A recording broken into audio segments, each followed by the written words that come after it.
बिना बुलाए ही सफाई देने लखनऊ दरबार में पहुंची ज्योति, फिर हो गया बड़ा कांड। कोई धक्का दे रहा था तो कोई गालियां, फिर मुंह छुपा कर भागे ज्योति मौर्य और मनीष दुबे। ज्योति और मनीष का कुर्सी पर बैठना हो गया गुनाह, कहीं नहीं मिल रही पनाह, बाबा के दरबार से भी भगाया। न घर के रहे न घाट के, बुरे फंसे मनीष दुबे, सामूहिक इस्तीफा देने का प्लान भी हुआ फेल।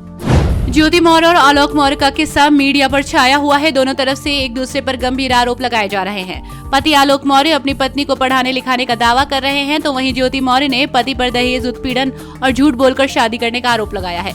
इसके बाद सोशल मीडिया पर कई तरह की प्रतिक्रियाएं भी देखने को मिल रही हैं। इन तमाम विवादों के बीच ज्योति मौर्य से अफेयर को लेकर चर्चा में आए जिला होम कमांडेंट मनीष दुबे का भी एक बयान सामने आया। इस बयान के बारे में बताने के साथ ही हम आपको बता दें कि जब ज्योति मौर्य और मनीष दुबे दबे चिपके लखनऊ दरबार पहुंचे तो किस तरह से धक्के मारकर बाहर निकाल दिया गया और फिर हुए बुरी तरह से ट्रोलिंग का शिकार।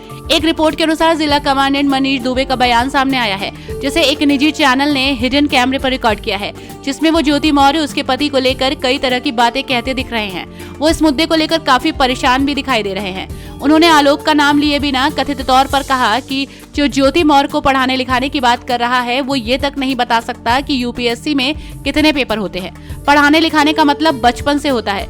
आज जहां हम बैठे हैं वहां कोई किसी को बना सकता है क्या? इस मामले को लेकर सब कुछ बढ़ा चढ़ाकर बताया गया है। उन्होंने आगे कहा कि अगर हम नॉर्मल स्कूल टीचर या क्लर्क होते तो ये कोई खबर नहीं होती। यहाँ बैठना ही गुनाह हो गया। हम लोगों ने यूपीएससी की तैयारी की, वो बड़ा गुनाह हो गया। मैं सॉफ्टवेयर इंजीनियर था, अब लग रहा है कि फालतू में यहाँ फंस गया। उन्होंने कहा कि मैं सीधे साधे मध्यम परिवार से आता हूँ।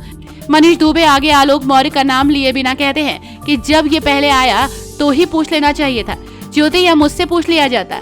ऐसा नहीं है कि मैंने बात नहीं की, हमने ऑफ कैमरा बात की। ये हमारी मजबूरी है कि हम ऑन द कैमरा नहीं बोल सकते, ये हमारे कंडक्ट रूल में आता है। मैं जिम्मेदार पद पर हूँ, नॉन गस्टेड कर्मचारी कुछ भी बोल सकता है। मेरा और ज्योति का कुर्सी पर बैठना ही गुनाह हो गया है। पता नहीं मैं कहाँ आकर फंस गया हूँ। ये शब्द है महोबा जिले के होमगार्ड कमांडेंट मनीष दुबे के। जी हाँ, मनीष दुबे, जिनका नाम आलोक मौर्य ने अपनी पत्नी एसडीएम ज्योति मौर्य के साथ जोड़ा। आलोक का कहना है कि एसडीएम बनते ही ज्योति ने उन्हें छोड़ दिया और मनीष दुबे के साथ रिलेशन में आ गई। अब जब इस केस में मनीष दुबे का नाम जुड़ा तो उन्होंने इस खबर पर खुलकर अपनी बात रखी। उन्होंने कहा कि अगर मैं और ज्योति आम लोगों की तरह होते तो ये केस नहीं होता। कैमरे के सामने कुछ भी हम बोल नहीं सकते। इस केस के कारण ज्योति के साथ साथ मेरा भी जीना मुहाल हो गया है। हम दोनों का तो कुर्सी पर बैठना ही गुनाह हो गया। आपको बता दें कि बरेली में तैनात महिला पीसीएस अधिकारी ज्योति मौर्य के पति आलोक मौर्य ने होमगार्ड मुख्यालय में शिकायत दर्ज कराई है कि उनकी पत्नी का गाजियाबाद के होमगार्ड कमांडेंट मनीष दुबे के साथ अफेयर है और दोनों उनकी हत्या करने की साजिश रच रहे हैं। इसको लेकर कुछ साक्ष्य भी दिखाए हैं। उनकी शिकायत पर डीजी होमगार्ड वीके मौर्य ने प्रयागराज के deputy commandant general Santosh Kumar को जांच सौंपी है। अधिकारियों के मुताबिक कमांडेंट मनीष कुमार का पहले भी कई महिलाओं के साथ अफेयर रह चुका है। पीसीएस ज्योति मौर्य के पति प्रयागराज के निवासी हैं और पंचायती राज विभाग में चतुर्थ श्रेणी कर्मचारी। शादी के बाद ज्योति मौर्य का पीसीएस में चयन हुआ। उनके पति ने अपनी शिकायत में कमांडेंट मनीष दुबे का नाम भी लिया और गंभीर आरोप लगाए। सूत्रों के मुताबिक आलोक मौर्य ने अपनी शिकायत में कुछ व्हाट्सएप चैट का जिक्र भी किया, जिसमें दोनों उनकी हत्या की साजिश रच रहे हैं। उन्होंने दोनों के बीच 3 साल से अफेयर होने का दावा किया है। उन्होंने इसकी सूचना प्रयागराज पुलिस को देने का प्रयास किया तो उनकी शिकायत दर्ज नहीं की गई। वहीं ज्योति मौर्य की शिकायत पर उनके खिलाफ दहेज का मुकदमा दर्ज कर लिया गया है।